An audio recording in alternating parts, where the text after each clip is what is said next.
Hello YouTube, my name is Nero, TV4 Call of Duty Black Ops 4, welcome back to the channel, ladies and gentlemen. I have a mix of Blackout and multiplayer gameplay for you guys today, because honestly, my time has been nearly equally divided between these two modes ever since the launch. You guys know I'm more of a multiplayer guy than anything, but the more Blackout I play, and the more I win, and the more I level up, the more I want to keep on playing it. And that's not true of just me, that's true of millions of other people out there, because after all this time, we finally have some numbers on just how well Black Ops 4 is doing, and the news is really good. So today, Activision has revealed that Black Ops 4 has generated over $500 million in revenue during the first 3 days of its release. This means it's earned more money for them than Call of Duty World War II, Infinite Warfare, Modern Warfare Remastered, and Black Ops 3 during the first 3 days, and in fact, it's actually setting all sorts of new franchise records for the current generation of systems. Now, a lot of you guys may be thinking, sales don't necessarily translate into players, right? Of course, we have all these different editions of Black Ops 4, and we also have the Black Ops Pass, so it's entirely possible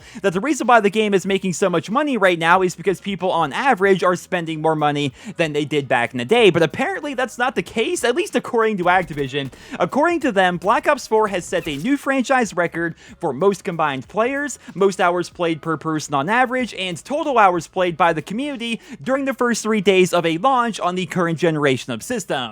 It was also the biggest day one digital release in the history of Activision, and it also broke the record for the biggest day one digital launch in the history of the PlayStation 4, so those are some pretty big numbers. But if you're like me, you want to go a little bit further, right? You're wondering how Black Ops 4 stacks up against the old school Call of Duty games, the games that released during what most of us consider to be the peak of the Call of Duty franchise. Well, I did some research, and so far the numbers are looking like this. Modern Warfare 2 made over $300 million in revenue on opening day, and apparently it made $550 million in revenue during the first 5 days, which at the time was a record for an entertainment launch. The next year, the original Black Ops made $650 million in the first 5 days, which again broke that entertainment record. The year after that, Modern Warfare 3 made $775 million during the first 5 days, and Black Ops 2 was a bit different because they did not report the first 5 days sales, but rather they reported that Black Ops 2 made $500 million during the first 24 hours, before making $1 billion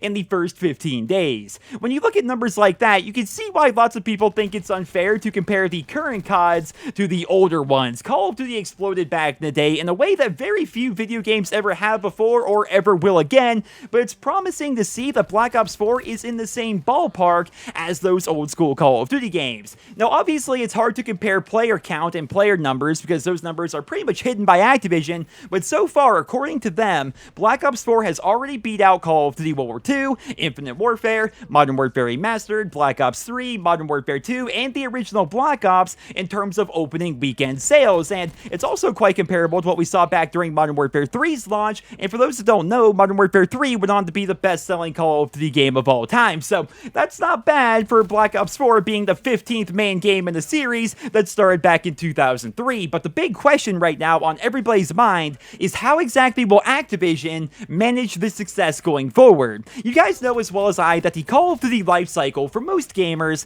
has been getting shorter and shorter as the years go by. Back in the day, it seemed like if you were a COD fan, you were only a COD fan, and you played that new game the entire year until the next game came out, but recently it seems like the COD life cycle has been getting shorter and shorter. I'm seeing a lot of people leaving the game after 3 months, 4 months, maybe 6 months. Of course, the hardcore fans like myself, and probably most of you, we played the game the entire year through, but that's not true of pretty much everybody like it was back in the day, and I think a big reason why that is because of how Activision has been handling things post-launch. Look at pretty much any game that's come out since 2014. Most of the time, they are more focused on selling us map packs and supply drops and microtransactions over actually delivering an awesome product, and that's definitely turning off a lot of fans. As of right now, we have no idea what they have planned for us in the upcoming months, but we do know for a fact that Black Ops 4 is primed to be the most heavily microtransactioned game in the history of the franchise, which is saying something if you look back at Black Ops 3. But really, guys, look at the game here. We have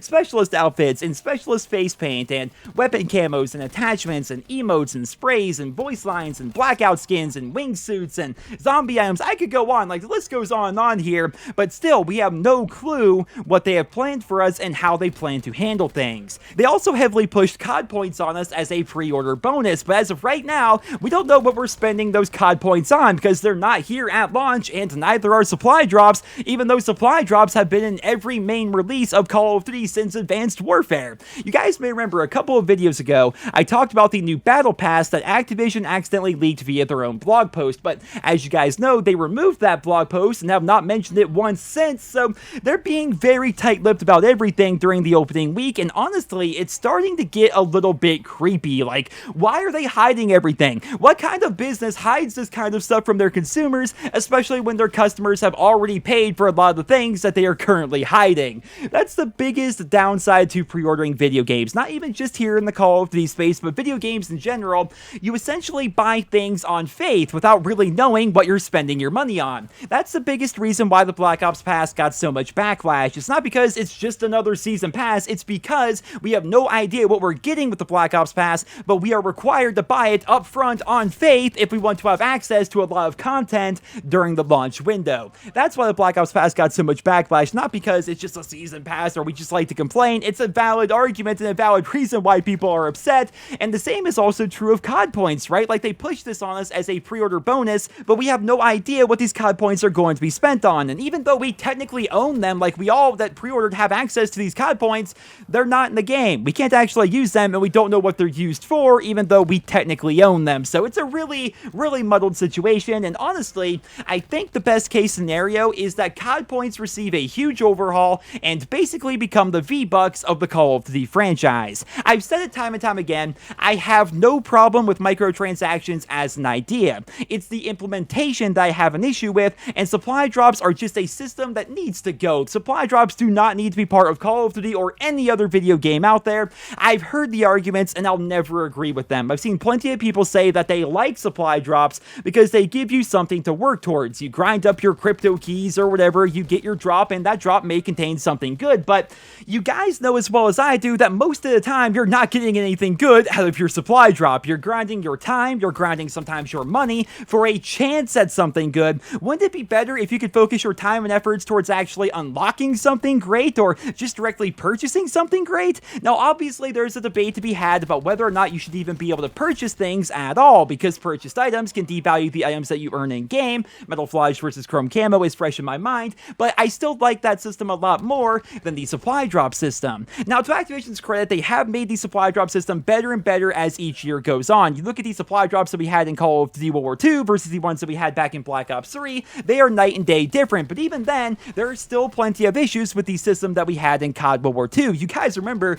there were still plenty of things that were completely locked behind supply drops. You could use your armory credits to buy certain things at the Quartermaster or even weapons at the Quartermaster, but those weapon contracts rotated out on a weekly basis, and there were like, what, 50, 60 weapons in the game? It would take you an entire year or more to have every single weapon show up at the Quartermaster. It's not the greatest system ever, which is why I hope supply drops are removed from the Call of Duty franchise, and why I hope that COD points get revamped entirely. If COD points absolutely have to be a system here in Black Ops 4, which they will be because we do know that they exist, I hope that they are only used to purchase character skins and outfits for Blackout, multiplayer, and zombies. That would be the best case scenario, at least in my opinion. Basically make COD points the new V-Bucks of the Call of Duty franchise, and never, ever lock real weapons or game-changing content behind a paywall or even a slot machine like we've seen in previous years, because that would be the worst thing they could do to Black Ops 4, and Black Ops 4 is off to a really good start. It's revitalizing the series in a lot of ways for a lot of different people,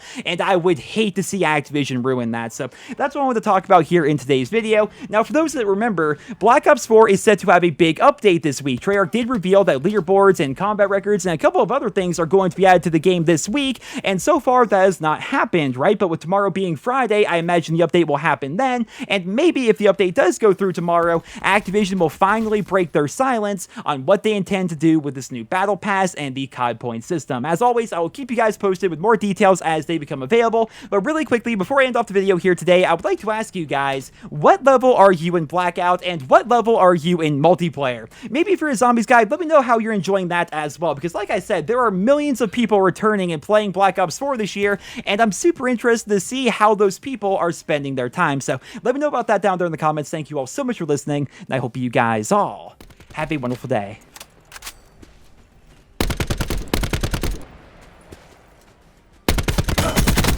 Keep running. We live here now.